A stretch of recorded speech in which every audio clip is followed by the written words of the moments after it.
राम जी ने तोड़ा था और वो धनुष भगवान शिव का है। तो पिनाक नाम का ये जो धनुष है ये शिव जी कैलाश पर्वत पर लेकर के बैठे थे और नारद जी भी वहीं थे।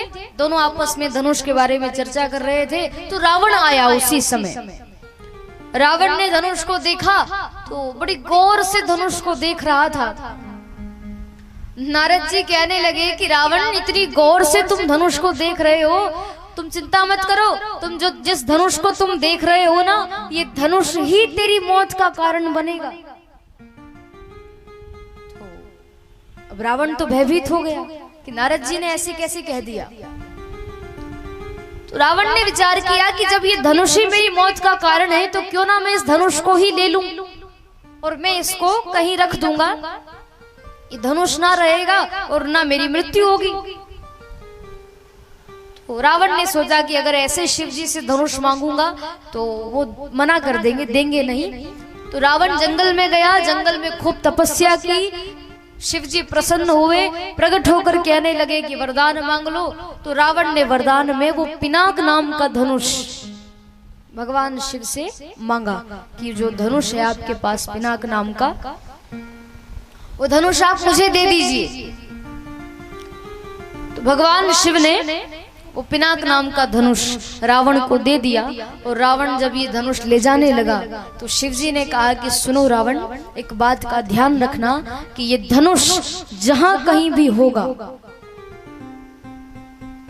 तुम धनुष ले जा तो रहे हो पर तुम इस धनुष को रास्ते में बीच में कहीं रखना मत, क्योंकि गलती से भी यदि तुमने इस धनुष को नीचे रख दिया तो फिर ये धनुष तुमसे कभी उठेगा ही नहीं। एक बार जहां तुम इसको रख दोगे फिर वहां से किसी से ये धनुष उठेगा नहीं। ध्यान रखना कि कहीं बीच में तुम इस धनुष को रख मत देना। तो रावण ने कहा कि नहीं नहीं, आप चिंता क्यों करते हो प्रभु, अब मैं धनुष को ले जा रहा हूं तो लंका में जाकर ही धनुष को रखूंगा, रास्ते में क्यों रखूंगा। तो रावण उस धनुष को लेकर के चला। अब धनुष लेकर के चला, जनकपुर की सीमा में उसने प्रवेश किया। तो सब देवताओं ने विचार किया कि ये तो वही धनुष है जिसको राम जी तोड़ेंगे और धनुष तोड़ने के बाद ही तो राम जी का जानकी जी से विवाह होगा, पर ये धनुष तो रावण लंका में लेकर जा रहा है। तो देवताओं ने क्या किया, जल के देवता हैं वरुण देवता सातों समुद्र लेकर के रावण के पेट में बैठ गए। और सातों समुद्र लेकर जब वो रावण के पेट में बैठे, जनकपुर में आकर के रावण को लघुशंका लगी। लघुशंका समझते हो ना, जिसको आप लोग एक नंबर कहते हो, वो लगी। तो अब आसपास कोई दिखा नहीं कि जो धनुष को पकड़ ले। तो उसी समय इंद्र ब्राह्मण का रूप धारण करके वहां से निकल कर जा रहे थे। तो रावण ने कहा कि सुनिए ब्राह्मण देवता, आप ये थोड़ी देर धनुष पकड़ लीजिए, मैं लघु शंका से निवृत्त होकर के आता हूँ। और सुनो, मैं जब तक ना आऊं ना, आप इसको धनुष को नीचे मत रखना, मैं अभी तुरंत आ जाऊंगा। तो ब्राह्मण बने इंद्र ने कहा कि हाँ हाँ जाओ, मैं इसी काम के लिए तो आया हूँ। इंद्र ब्राह्मण बनकर के वहां उस धनुष को लेकर खड़े थे। वरुण देवता सातों समुद्र को लेकर उसके पेट में बैठे थे रावण के। तो बड़ी जोर से लघु शंका लगी, वो लघु शंका करने गया। अब वो तो सातों समुद्र लेकर के बैठे थे, अब वो लघु शंका करने बैठा। 1 घंटा हो गया, 2 घंटे हो गए, रावण लघु शंका से निवृत्त ही नहीं हुआ। अंत तो गतवा 3 घंटे हो गए, रावण लघु शंका से निवृत्त ही नहीं हुआ। ब्राह्मण बना वो इंद्र, चिल्लाने लगा, अरे महाराज जल्दी करो, मुझे देर हो रही है, मुझे आगे भी जाना है।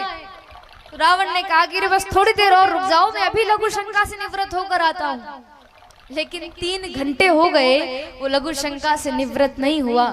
इंद्र जो कि ब्राह्मण का रूप धारण करके आए थे, इंद्र उस धनुष को वहीं छोड़ करके वहां से चले गए। धनुष वहीं रख दिया और वहां से चले गए।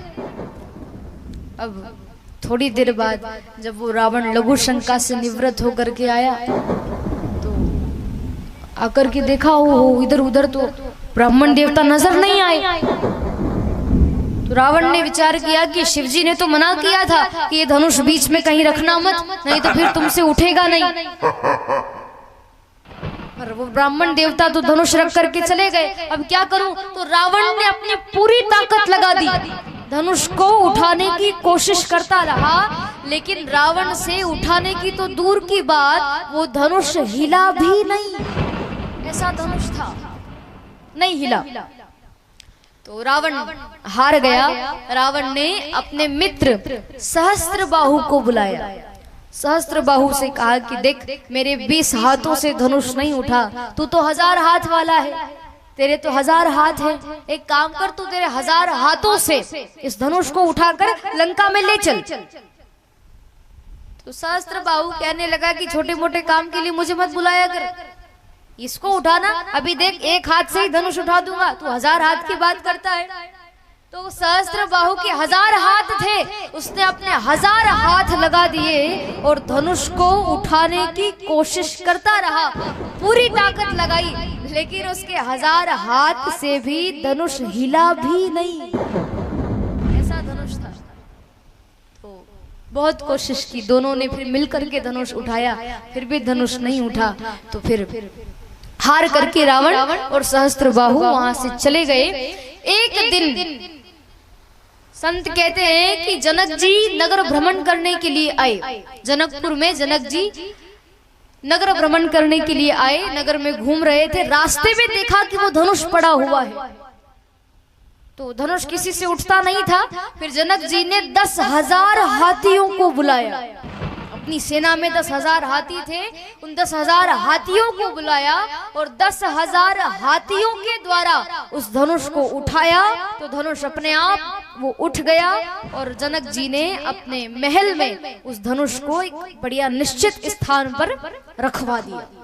और रोज उस धनुष की पूजा करते थे, रोज उस धनुष को जल चढ़ाते थे, रोज पूजा करते थे। तो कथा आती है कि एक बार जानकी जी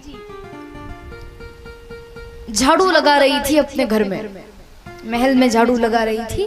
तो जनक जी ने कहा कि बेटी, आप झाड़ू लगा रही हो तो ये धनुष के आसपास भी बहुत कचरा हो रहा है, इसके आसपास झाड़ू लगा देना। तो कहते हैं कि जानकी जी जब झाड़ू लगाने के लिए आई, जानकी जी ने धनुष के आसपास से कचरा लिया, पर देखा कि धनुष के नीचे भी बहुत कचरा हो रहा है। तो जानकी जी ने बाएं हाथ से धनुष उठा लिया और दाहिने हाथ से वो झाड़ू लगाने लगी। और ये